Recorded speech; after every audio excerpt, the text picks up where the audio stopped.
Hi, my name's Deborah Fowler, and I'm going to talk about copying objects onto curves. So suppose you want to copy some geometry onto a circle.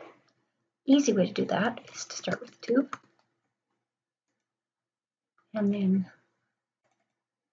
make that tube so that it's pointing down the x-axis. I'm going to change this to a polygon. I can have as many points as I want, let's say 18. And what this gives me is normal information. Now I'm going to go ahead and add a point wrangle node.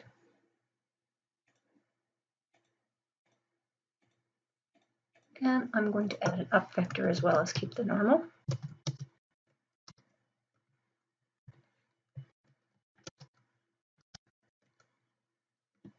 And I'm going to add the up vector pointing down the z-axis so that when Houdini calculates my tuple to coordinate my three axes to describe my local orientation, it will be facing the correct way. Now I'm going to add an add node, get rid of the geometry because I only really want the points. But now I have duplicate faces, so I need to delete one of those. Go ahead and add that. Probably want these at the origin as well, so let's go back up to our tube and make the center be at 0.5. And then I'm going to delete that front face. So I can just go to the bounding volume, enable this. Let's move this up a little bit. And then make it larger in X and Y. And then we change this from primitives to points. And we now have our points. In fact, we have 18 points. Okay, so now we'll use the copied points. And I'm just going to copy a geometry that has some normals so we can see what's going on. So in this case, I'm going to change this to a polygon. I'm going to make this face the XY direction. Or sorry, the ZY direction. And you can see here that the normals are pointing the correct way. Let's expand this tube just so we can see this a little more clearly. And make this radius larger. You can see if we get too far, we're exceeding our delete node there. Easy fix. Back up here, back to our delete node, get a little bit bigger. And you can see that these are pointing all the correct direction. So the normals are going around in a circle. And that's the trick of orienting geometry to a curve, in this case a circle. Now, this isn't the only way to do it. This is just one way. So I've taken a tube, point wrangle, saved the normal and up vector, deleted the geometry, deleted the one face, and copied my object, whatever it might be, to those points. Okay. Just a quick note, there's always more than one way to do things in Houdini. Another way we could have done this was taking the tube, point wrangle, and then taking a primitive node, and then transform the primitives to 0, fuse the points,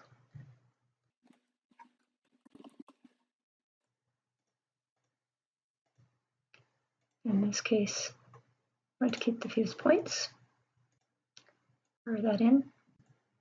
A little bit simpler, now we don't have to worry about the delete node,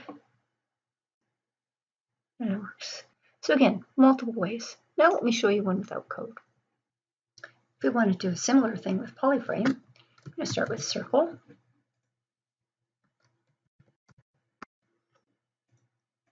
And in this case, I'm going to change this to a polygon so I can control the number. I'm going to leave this closed.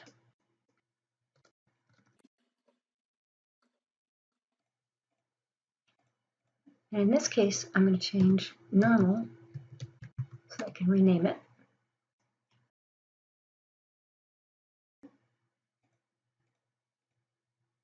And what I'm going to do is define my normal to be my up vector and my tangent u to be my normal.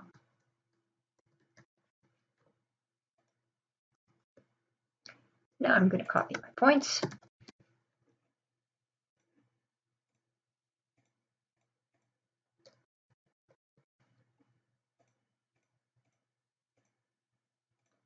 And let's change this to a polygon just so you can see, much like I did with the other, that I have my circles which are facing the correct direction. And let's make that circle a little bit larger. And you can see that I get the same results. So one with point wrinkle, one without. Now that's fine for a circle, but let's actually try something a little more complicated. Create a chain. So I'm going to create a couple of circles, in this case, a nicely defined circle. And I'm going to make this smaller. And I'm going to make this partial.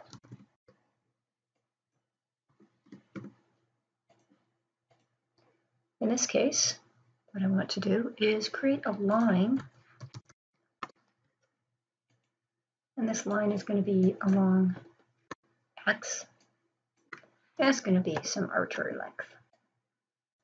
Now in this case, we're going to merge these together. And what I want is my circle to be at the end of this line so that I can make a chain. So in this case, as you can see, it's not working because we're not in the right place.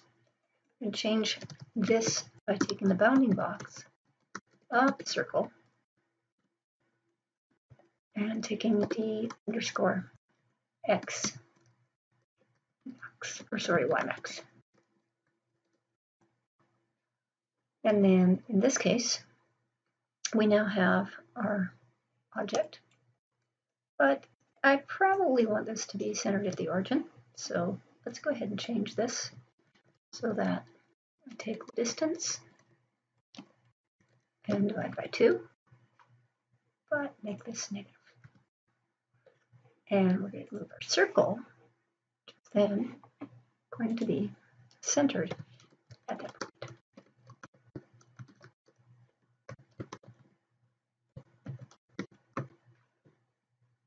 And again.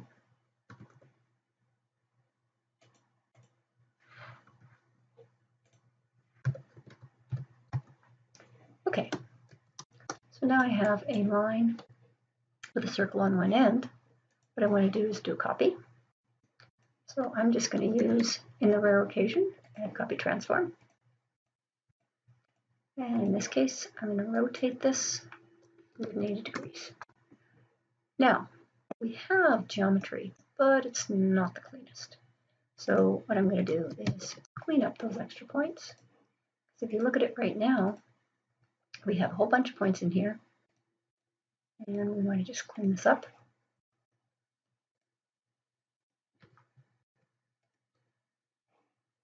So what we're going to do is consolidate points and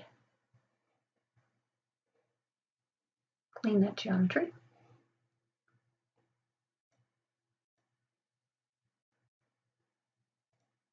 And we're also going to add some more points. We could either resample, or I could just add points in here. And I'm going to change my circle points to be 12. And that gives us a little more reasonable looking line. And again, we can change whatever width we want this. We could also do a resample curve. That's fine too. Again, it's up to you how you want to set this up. Now, let's go ahead and copy things to this. So in this case, what I'm going to do is create a polyframe to start with. I'm going to use exactly the same trick. So normal, rename,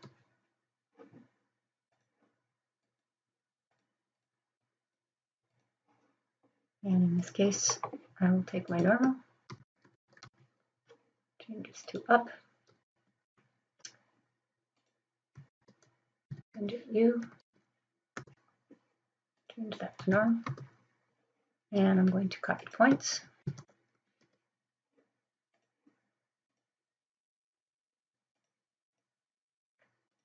And in this case, I'm going to use a box. And that box is huge. So let's change this to 0.3. 0.03. There we go. Let's get rid of the point display, and you can see that we have our boxes copied along our curve with the correct orientation. Now we might want to resample that curve just so that we're not getting quite so bunched up on our circles.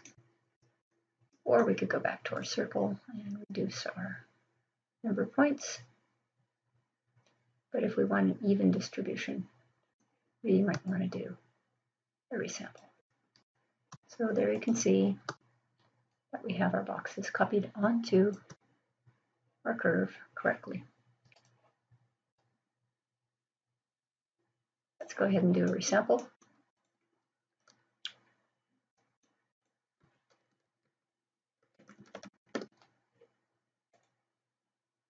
And you can see that now, change my line, it's adjusting correctly.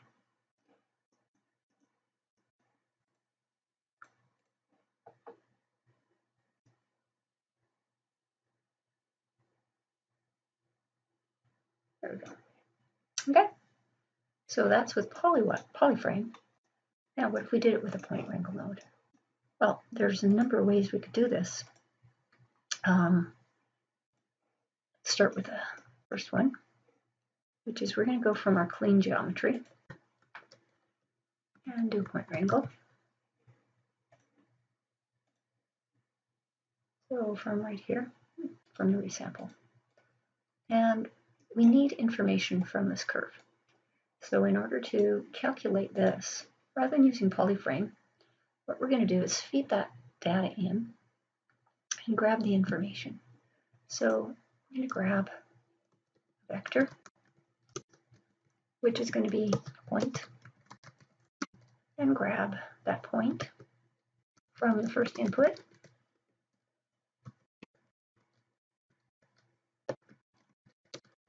And we're going to approximate the tangent.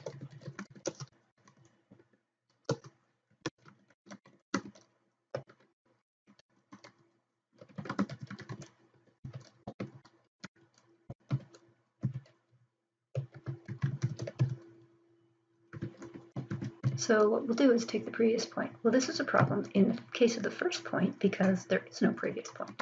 So we have to handle that case.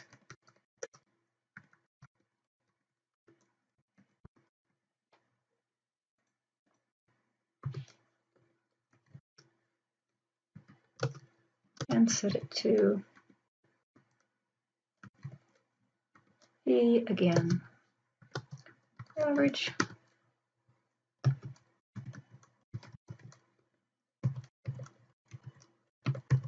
So we're just going to take the point number +1 instead of -1.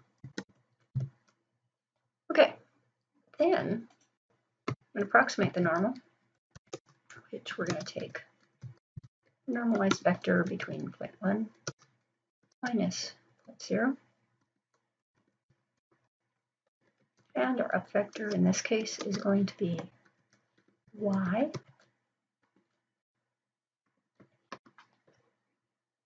Let's move this out a little bit. And you can see that that is now going to give us the information that we need for our copy. So again, you can either use point wrangle or you can use polyframe to complete the orientation to the curve. Just a quick note, I've added some comments in the sample file. It's on my website. So you can see that I'm taking the point and the previous point. We could have just as easily taken the point and the point next. You can also add an orient attribute. So I can take and compute the matrix by doing a make transform with the normal up and then set orient. And orient, much like p-scale, is recognized, and that will be your orientation for your object. So hope that helps.